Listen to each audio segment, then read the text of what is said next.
দীর্ঘ ২ বছর পর আজ নিজের স্বামীকে দেখল তৃষ্ণা। তাদের বিয়ের কিছুদিন পরেই জবের দোহাই দিয়ে তৃষ্ণার হাজবেন্ড তুষার কানাডায় পাড়ি জমিয়েছিল।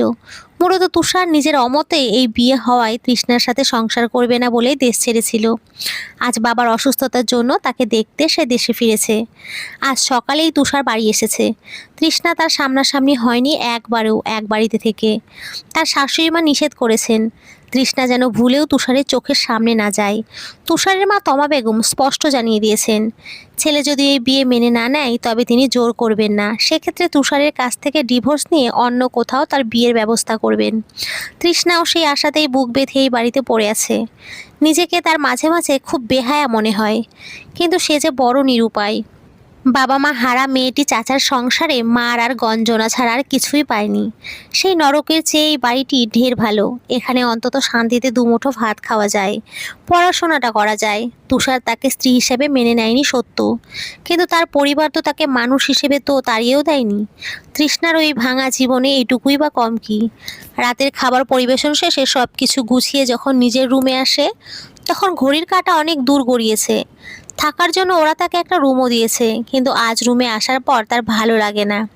মনটা অস্থির লাগতে থাকে। তাই একটু খোলা বাতাসের আশায় পা টিপে টিপে তৃষ্ণা ছাদে যায়।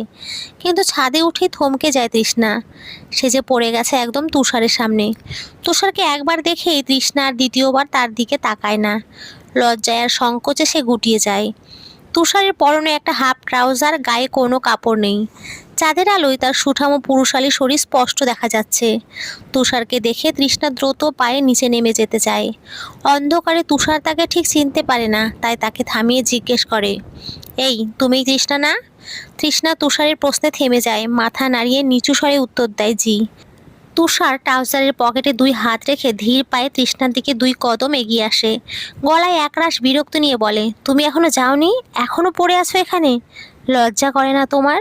তুষারের তীক্ষ্ণ কথাগুলো শুনে তৃষ্ণা মাথা নিচু করে দীর্ঘশ্বাস ফেলে মাটির দিকে তাকিয়ে শান্ত কণ্ঠে বলে, চলে যাব।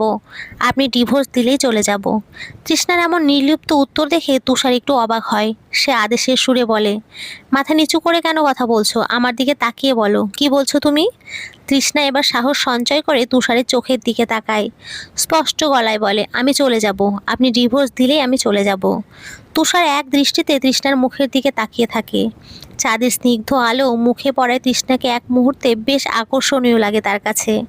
তুষার হঠাৎই প্রশ্ন করে, আর যদি ডিভোর্স না দিয়ে আবারও কানাডায় ব্যাক করি, তাহলে যাবে না? তৃষ্ণা তুষারের চোখের দিকে তাকিয়ে উত্তর দেয়, আপনার মা বলেছেন আপনি বিয়ে না মানলে আমায় অন্য কোথাও বিয়ে দিয়ে দেবেন। তুষার এবার ভ্রু কুঁচকে তাকায়, বাঁকা সুরে বলে, এত দূর ভেবে নিয়েছো তোমরা, বাহ।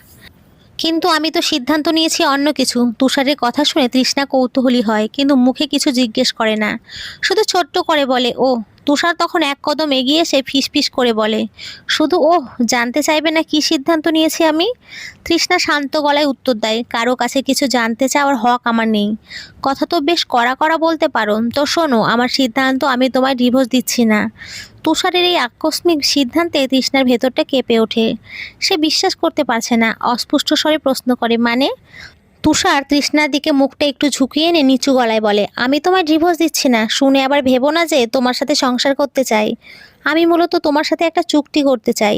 তৃষ্ণা অবাক হয়ে জানতে চায়, কি চুক্তি? তুষার পকেটে হাত রেখে উদাস ভঙ্গিতে বুঝিয়ে বলে, আমার বাবা মা আমাকে কানাডায় ব্যাক করতে দেবে না যদি আমি তোমায় না মানি।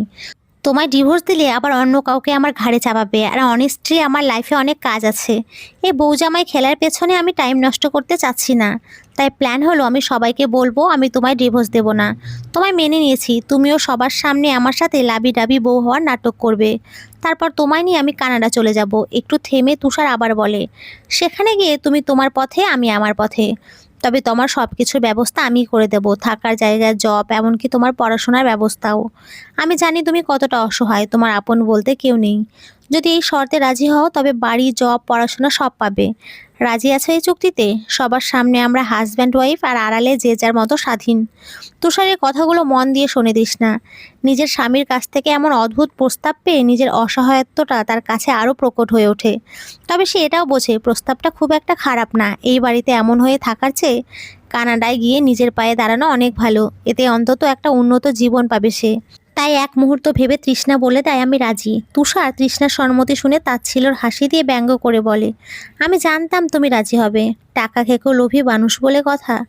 কথাটা ছুড়ে দিয়েই তুষার সেখান থেকে গটগট করে চলে যায়।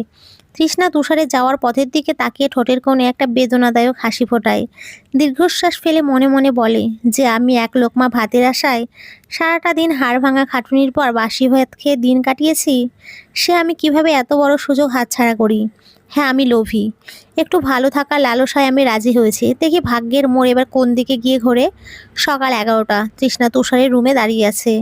তুষার সবার সামনে তৃষ্ণাকে স্ত্রী হিসেবে মেনে নিয়েছে এবং স্পষ্ট জানিয়েছে যে সে তৃষ্ণার সাথে সংসার করতে চায়। তৃষ্ণাও সেই মিথ্যা অভিনয়ে সায় দিয়ে হ্যাঁতে হ্যাঁ মিলিয়েছে। তৃষ্ণা নিজের লাগেজ খুলে কাপড় বের করছে। তুষার আলমারি যে পাশটা তার জন্য ফাঁকা করে দিয়েছে সেখানে চুপচাপ কাপড়গুলো গুছিয়ে রাখছে সে। তুষার বিছানায় বসে একদৃষ্টে তৃষ্ণার কাজকর্ম দেখছে। ঘরের ভেতরে বিরাজ করছে পিনপতন নীরবতা। কিছুক্ষণ পর সেই নীরবতা ভেঙে তুষার উঠে তৃষ্ণার সামনে গিয়ে দাঁড়ায়।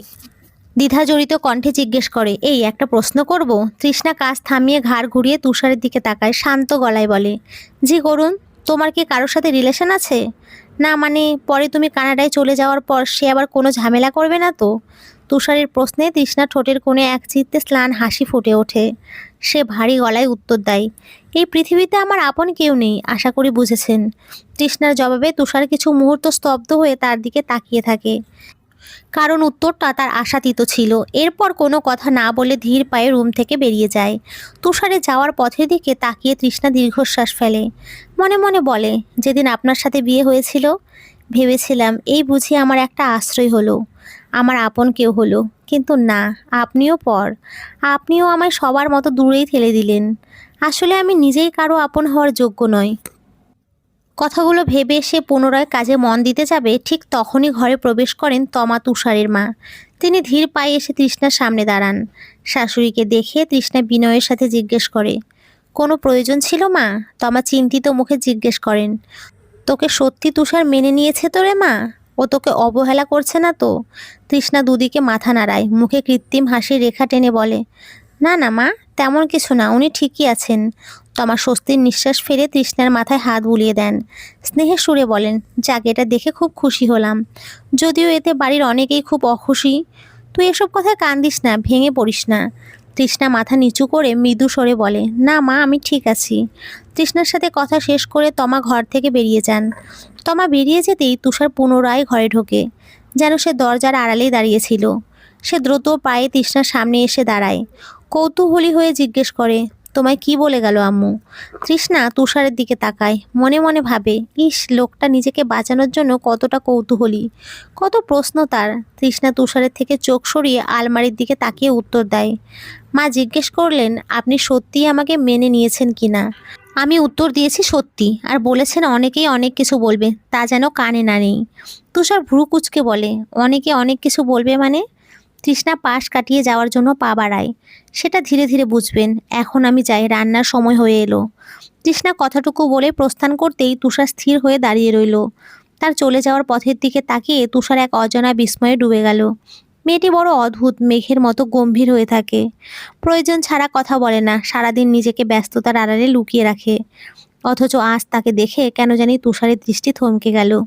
তৃষ্ণার অঙ্গে আজ জড়িয়েছিল নীল রঙের একটি সুতির থ্রি পিস। তার সেই দুগ্ধ ধবল গায়ের রঙের উপরে নীলের এই স্নিগ্ধতা যেন এক স্বর্গীয় রূপ দান করেছে। মনে হচ্ছিল শরতের পরিষ্কার নীল আকাশে এক টুকরো সাদা মেঘ ভেসে বেড়াচ্ছে। তৃষ্ণা সুন্দর, তবে এই সুন্দর শব্দটি তার জন্য বড্ড সাধারণ। সে যেন এক জাদুকরী মায়ায় ঘেরা মানবী। বিদেশের মাটিতে তুষার কত শত মোহময়ী রূপসী দেখেছে, কিন্তু তৃষ্ণার এই নিটোল বাঙালিয়ানা আর মায়াবী লাবণ্য কোথাও দেখেনি।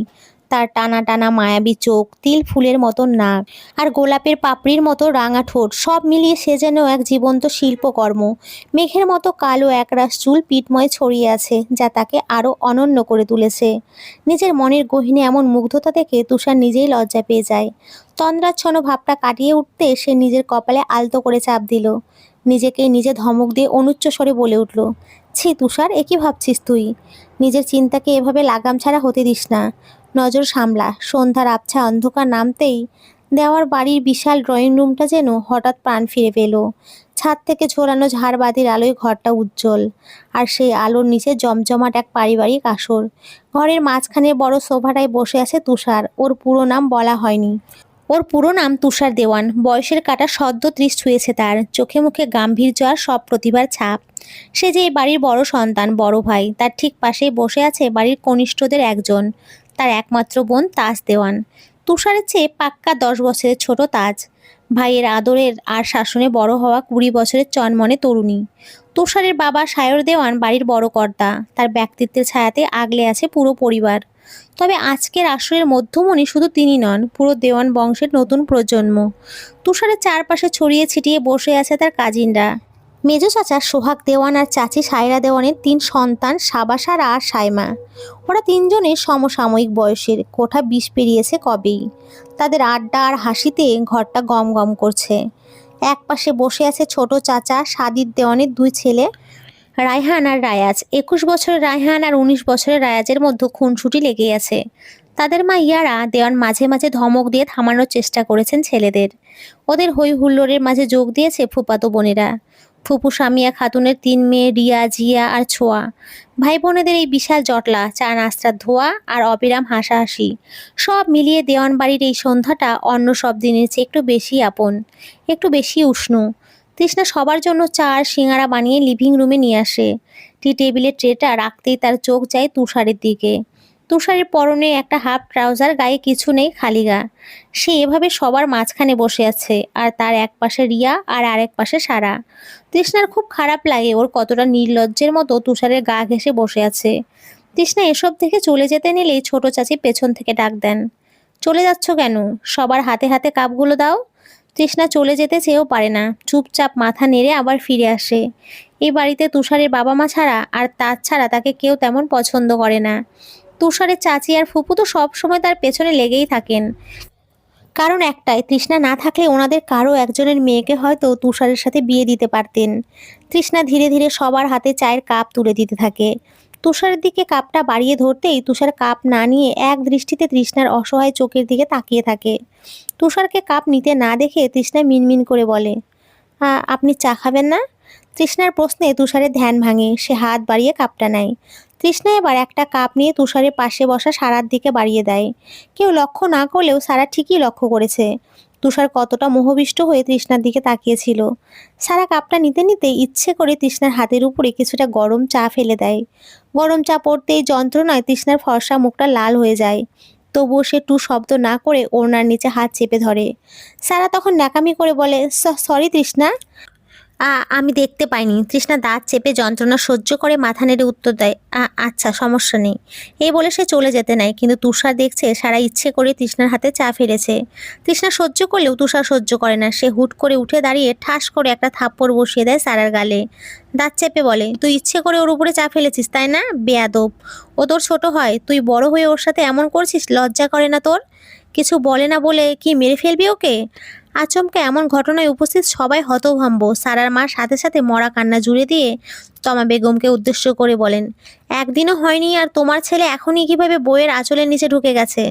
দেখো ভাবি দেখো। তুষার ওনার কুমিরের কান্না দেখে তৃষ্ণার বাহু ধরে টেনে নিজের পাশে দাঁড় করায়। তারপর ওনার নিচে লুকানো চা পড়ে লাল হয়ে যাওয়া হাতটা সবাইকে দেখিয়ে বলে, দেখো তোমার মেয়ে কি করেছে, ইচ্ছে করে করেছে। আমার নিজের চোখ সাক্ষী। সারা গালে হাত দিয়ে থমথমে মুখে বসে আছে। তৃষ্ণা তুষারের কাছ থেকে নিজের হাত ছাড়াতে ছাড়াতে ফিসফিসিয়ে বলে, কি করছেন? হাত ছাড়ুন। এত রিয়েল নাটকের তো প্রয়োজন নেই, সামান্য পুড়েছে। তুষার তৃষ্ণার দিকে গরম চোখে তাকিয়ে বলে, সামান্য পুড়েছে? থাপ্পড় খেতে চাও? কতটা পুড়েছে তোমার হাত আর তুমি বলছো সামান্য? তুমি এত বোকা কেন? কেন তুমি সবাইকে চা দিতে গেলে? সবার হাত আছে, সবাই নিজেরটা নিজে নিয়ে খাবে। ফার্দার নেক্সট টাইম অন্যের কাজ নিজে করতে চেও না। এসব শুনে তৃষ্ণা ভয়ে সিটিয়ে গিয়ে মাথা নিচু করে নেয়। তুষার কেন এসব করছে? ওর এসবের জন্য পরে তৃষ্ণাকে কত কথা শুনতে হবে সবার। তুষার তাজের দিকে তাকিয়ে বলে, যা তাজ, গিয়ে বরফ নিয়ে আয়। ছোট চাচি এসব দেখে মুখ বাঁকিয়ে বলেন, বাড়ির বউ তো সে তো কাজ করবেই, আমরাও তো করি, আর কাজ করতে গেলে তো হাত কাটবে, পুড়বে একটু আধটু। তুষার এটা শুনে তীক্ষ্ণ সুরে বলে, এটাই বাড়ির বউ, ও কাজের লোক না। আসার পর থেকে তো দেখছি তোমরা কি কি করাচ্ছ ওকে দিয়ে। সরকারি পেয়েছো ওকে? সকালে দেখলাম ছোট চাচি তুমি নিজের পা টেপাচ্ছ ওকে দিয়ে। তোমার দামড়া দামড়ি ছেলে মেয়ে রেখে আমার বউ কেন তোমার পা টিপবে? মনে রেখো ও আমার বউ, এই দেওয়ান পরিবারের বউ, কাজের লোক না যে যার যা ইচ্ছে হলো করাবে। ফুবু এটা শুনে তুষারের দিকে এগিয়ে এসে বলেন, তোরে কি খাইয়েছে রে? এতদিন বউ মানি না বলে পালিয়ে দেশের বাইরে ছিলি, আর আজ এসেই এত প্রেম? তুষার মাথা নিচু করে থাকা তৃষ্ণার দিকে তাকিয়ে দৃঢ় গলায় বলে, এতদিন যা হয়েছে হয়েছে, কিন্তু এখন থেকে এসব কিচ্ছু হবে না। আমি নিষেধ করে দিলাম, তুমি আর রান্নাঘরে যাবে না। এতদিন তুমি খেটে খাইয়েছো, এবার তোমায় দেখি কে কয়জনে খাওয়ায়। তাজ বরফ নিয়ে এসে তুষারের হাতে দেয়। তৃষ্ণা তুষারের দিকে তাকিয়ে বলে, না না থাক, আমি লাগাচ্ছি। তুষার তৃষ্ণার দিকে গরম চোখে তাকায়। তৃষ্ণার কিছু বলার সাহস পায় না। তুষার চুপচাপ তৃষ্ণার হাতে বরফ ঘষে দেয়। তৃষ্ণার হাতে ব্যথা লাগলেও সে শব্দ না করে চুপ করে থাকে। তৃষ্ণার কানে তুষারের কথাগুলো তখনও বাজছে, ও আমার বউ। কি সুন্দর মিথ্যা নাটক করে কথাগুলো বলল। তুষারের এই নিখুঁত অভিনয়ে তৃষ্ণা সত্যিই বড় অবাক। এই কথাগুলো সত্যি হলে হয়তো তৃষ্ণা আবেগপ্রবণ হয়ে পড়তো, তবে এগুলো তো মিথ্যা, তাই তার ভেতরে কোনো বিশেষ অনুভূতি কাজ করছে না।